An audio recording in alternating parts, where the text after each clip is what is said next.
Poder corrupto. La corrupción es una problemática social peruana presente en los diversos niveles, ámbitos, clases sociales y objetivos. Desde un soborno a la policía por parte de los taxistas para evitar una multa, hasta la manipulación de datos nacionales para el robo de dinero por parte de las autoridades de mayor rango. Vivimos en un país de incertidumbre política, que en cada candidatura podemos oír propuestas contra la corrupción, propuestas que se quedan solamente en ello, palabras con poca posibilidad de cumplimiento, debido que al acabar el mandato correspondiente o inclusive durante el mismo gobierno, se puede encontrar el nombre de las autoridades en una lista de actos corruptos. Una situación lamentable si se piensa en un país libre y con identidad, lo cual provoca ciertas dudas del panorama que nos espera, del ejemplo que se da a la población peruana por parte de los mismos, que se supone nos deben representar con unas características y cualidades donde no cabe la corrupción. Como podemos ver, la corrupción está incrustada completamente en la sociedad peruana. Unas conductas normalizadas, como la liberación de delincuentes por parte de los jueces, que no hacen más que perjudicar a la visión de un país justo y equitativo. Si recapitulamos, no se ha oído aún hablar de un gobierno presidencial acompañado de su gabinete libre de corrupción o de ser partícipe de ello. Con ello, los jóvenes de ahora se preguntan, ¿cómo es posible que las autoridades presenten tales actitudes? ¿Es normal, conociendo su hoja de vida política, se vote por estos candidatos con antecedentes de corrupción? Preguntas que nos hacen ver que estamos siendo conducidos a la elección del mal menor y no a la elección con criterio. Debemos conocer cómo estos actos han hecho y hacen mal a la composición del Estado peruano, que no hace más que ubicar al Perú en una lista dotada de problemáticas sociales sin fin y que su solución aún no ha sido planteada de manera sólida, porque detrás de todo acto hay una persona que se supone es capaz de decidir y de discernir entre el bien y el mal. Uno de los casos de corrupción más trascendentales en los últimos tiempos fue el caso de Odebrecht, una de las constructoras más grandes de América Latina, que estuvo involucrada en una red de sobornos y pagó alrededor de 788 millones de dólares para obtener contratos en 12 países donde estuvieron involucrados funcionarios públicos y partidos políticos. En el Perú, entre los años 2005 y 2014, donde la empresa Odebrecht realizó pagos corruptos a funcionarios del gobierno del Perú para obtener contratos de obras públicas y obtuvo 143 millones de dólares de la operación. 4 presidentes de la República están involucrados en el caso. Alejandro Toledo, 2001 a 2006, está acusado de recibir un soborno de 31 millones de dólares para favorecer a Odebrecht en la licitación de la ruta interoceánica Brasil-Perú, que es un eje de enlace vial entre Brasil y Perú que conecta el Océano Atlántico en el extremo brasileño con el Océano Pacífico en el extremo peruano y atraviesa lo que era la región sudamericana en su parte central. Alan García, 2006 a 2011, acusado de corrupción en su segundo gobierno en relación con las obras de la línea 1 del Metro de Lima, es el sistema de trenes elevado y subterráneo cuya red cubre el área metropolitana de Lima, y la carretera interoceánica sur. Trató de solicitar asilo político al gobierno uruguayo, pero fue rechazado. Posteriormente, cuando se ordenó su prisión preventiva por 10 días, el 17 de abril de 2019, García se disparó en la cabeza justo cuando agentes y un fiscal acudían a su domicilio a cumplir la orden judicial. Ollanta Humala, 2011 a 2016, fueron condenados a 18 meses de prisión preventiva él y su esposa, involucrados en el caso Odebrecht por los delitos de lavado de activos contra el Estado y asociación ilícita para delinquir. Además, por recibir dinero negro para financiar sus campañas electorales en 2006 y 2011. Pedro Pablo Kuczynski, 2016 a 2018. Odebrecht dijo al Congreso peruano que entre noviembre de 2004 y diciembre de 2007 pagó 4,8 millones de dólares a 2 firmas consultoras asociadas a Kuczynski. Además, por supuesto, de blanqueo de capitales cuando era ministro de Estado en el gobierno de Toledo, lo que llevó a ser objeto a 2 procesos de vacancia presidencial. Finalmente tuvo que renunciar a la presidencia.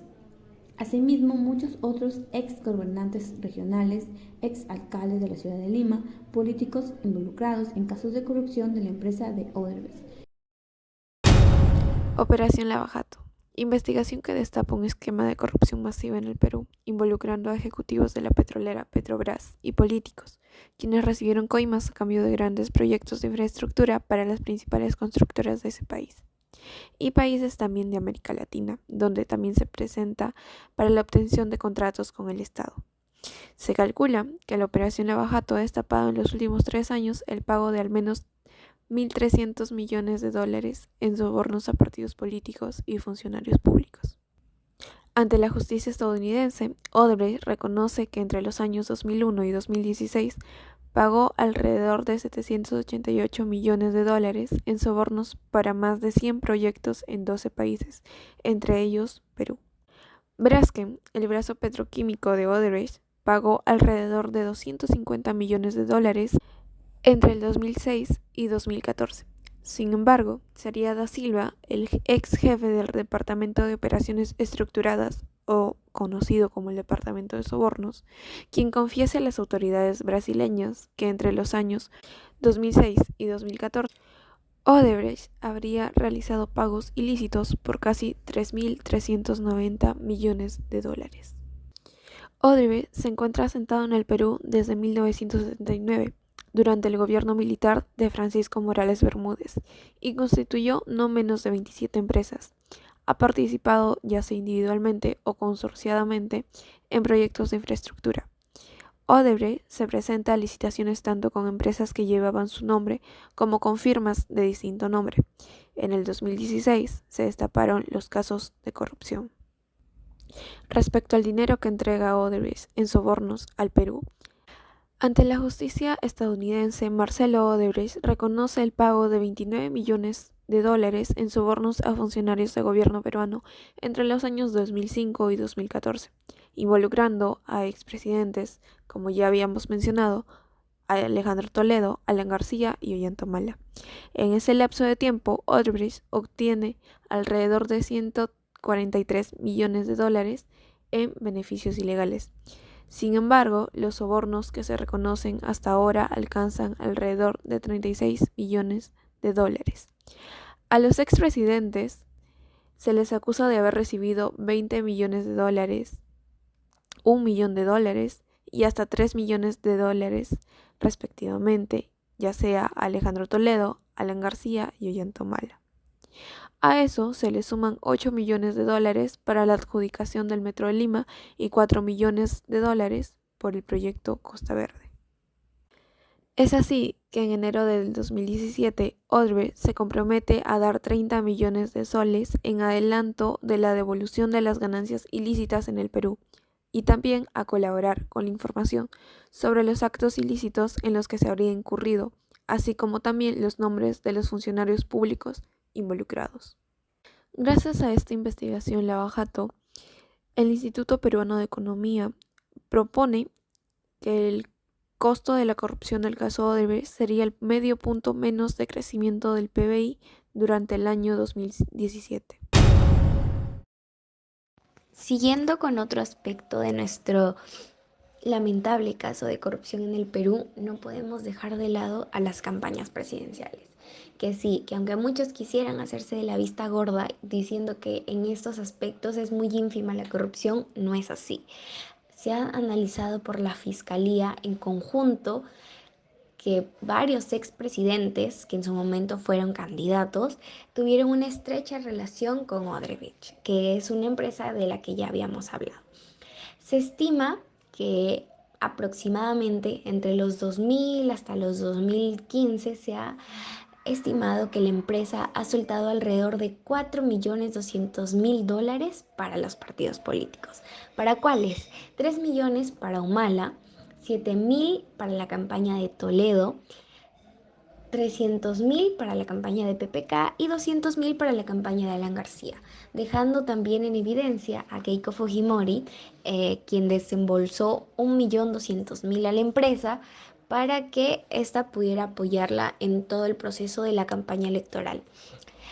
Sin embargo, no solo se evidencian los casos de corrupción en lo que es el desembolsamiento para financiar estas campañas políticas, sino también se habla de la corrupción en el momento de las votaciones o cómo es tan raro que Toledo haya pasado a segunda vuelta en el 2001, o cómo es tan raro que Pedro Pablo Kuczynski le haya ganado a Keiko Fujimori por ciertos votos cuando ella era la que lideraba las encuestas. Y así y más se puede decir que las campañas políticas lo único que buscan es beneficiarse a sí mismos y con el dinero que recaudan poder mantener a las empresas que les van a seguir dando dinero solo por darles un seguro. De igual forma, reiteramos que es bastante lamentable cómo es que las campañas políticas se han sido dañadas de esta forma, y esperamos que el Estado pueda regularlas, porque ya ha inventado leyes, pero simplemente no ha sido posible o no se sigue porque las empresas siguen desembolsando dinero para estas campañas. Ahora nos centramos en Martín Vizcarra, que como sabemos no fue elegido por el pueblo, es decir, no entró tras el voto del pueblo, no entró democráticamente. Pues este asume el poder en el año 2018 tras la renuncia del aquel entonces presidente Pedro Pablo Kuczynski por un caso de corrupción. Esto generó un poco de caos en el gobierno, puesto que se decía que este traería muchas consecuencias y graves costos económicos al país. Pero ¿por qué vacaron al recordado presidente que nos acompañó durante todo el periodo de pandemia por la COVID-19? Bueno, este fue vinculado e involucrado en el caso Club de la Construcción, tras ser acusado de recibir sobornos cuando trabajó como gobernador en Moquegua entre los años 2013 y 2014. En un inicio, el esquema de corrupción estaba integrado por determinadas empresas dedicadas a construcción, las cuales ofrecían entre el 1 y el 3% del valor total de los contratos a los funcionarios que otorguen las adjunciones. Por este tema es que fue vacado en noviembre de 2020. Pero ¿a cuánto asciende o a cuánto se aproxima lo que recibió Martín Vizcarra? Pues se dice que recibió aproximadamente $640,000. Ahora nos toca hablar de un caso reciente de un presidente que fue vacado hace algunos días. Sí, hablamos de Pedro Castillo, quien fue vacado, valga la redundancia, tras intentar hacer un golpe de Estado tal cual lo hizo Alberto Fujimori en su época. Aquí en la actualidad, él es investigado de ser cabecilla de una organización criminal, tráfico de influencias, colusión agravada, delitos contra la administración pública, bajo el delito del encubrimiento personal y contra la tranquilidad pública de los casos del puente Tarata III, la fuga de funcionarios cercanos a su gobierno, la injerencia en la compra del biodiesel a Having Petroleum Operators por parte de Petroperú y obras adjudicadas, al parecer de manera ilícita, en las provincias de Chota, Cajamarca y Cajatambo, Lima. Como hemos podido observar en la explicación dada por cada uno de mis compañeros, nos damos cuenta que los presidentes de nuestro país, al menos los últimos presidentes que han asumido el mandato, han estado influenciados en actos de corrupción. Es decir, lo que nos falta en nuestro país es personas comprometidas y que sepan trabajar en junto del pueblo, no personas que simplemente velen por su estabilidad económica o bienestar propio. Gracias. Grupo 2.